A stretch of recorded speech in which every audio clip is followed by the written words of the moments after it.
Goodbye, I'm Carolyn. I'm Tyler. We're pretty passionate about living in community. I mean, I've lived here 8 years. I've been here about 5, so. I think it's just a really amazing way to live. You know, you're surrounded by all these people from all over the world, and they all have something different to offer. I think it's the best way to live, but it's definitely not for everybody. Really, I've kind of always loved community, and I think it's something that I always felt kind of lacking growing up. You know, I mean, I grew up in the suburbs, and everybody has their little house, and there's just a real separation there.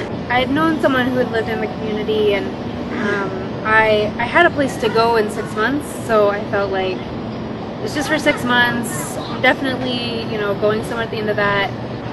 So yeah, I thought I'd give it a shot.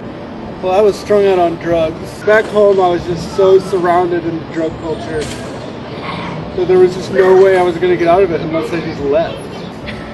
And in a moment of clarity, I knew a guy that lived in community. So I went and quit all the drugs cold turkey and had an awful, awful month. But it's turned into a good 5 years. I guess in my head when I thought about community, you know, it was this very like austere,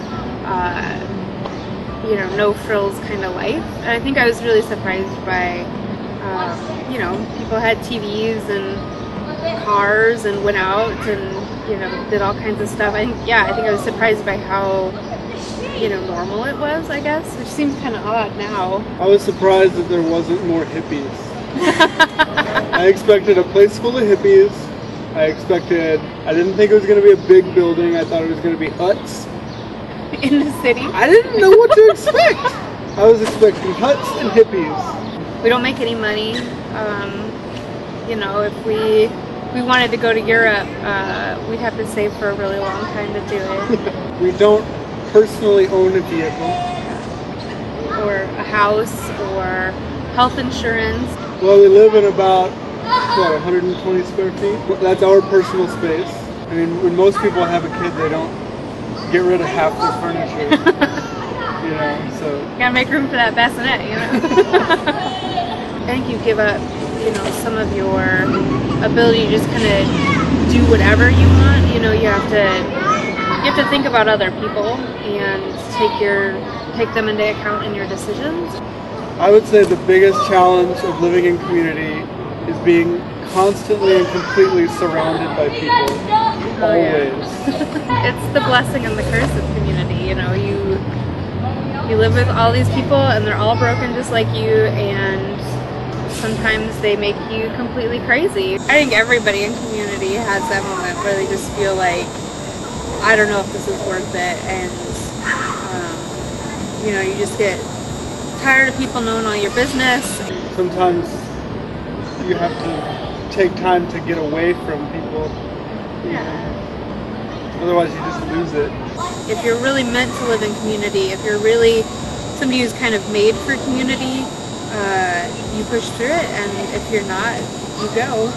The Lord calls people to live in community for days, for weeks, for months, for years, and I think we should always be making sure that this is still where we should be and still what we should be doing, and if we ever reach that point where it's not, you know, we should go and figure out what it is. I have some of the deepest friends I've ever met here. I mean, I've met people that I know that I will know for the rest of my life. You know, you live this close with people, and you know that they know the worst bits of you. You know, they know you on your worst day, when you are just horrible and awful, and you know that they still love you and still are your friends and still want to hang out with you. You form relationships in a year here that would take a decade to form somewhere else. Just, you know, the depth that you know people, it's unlike anything else. This is our adventure. Go paint your own adventure.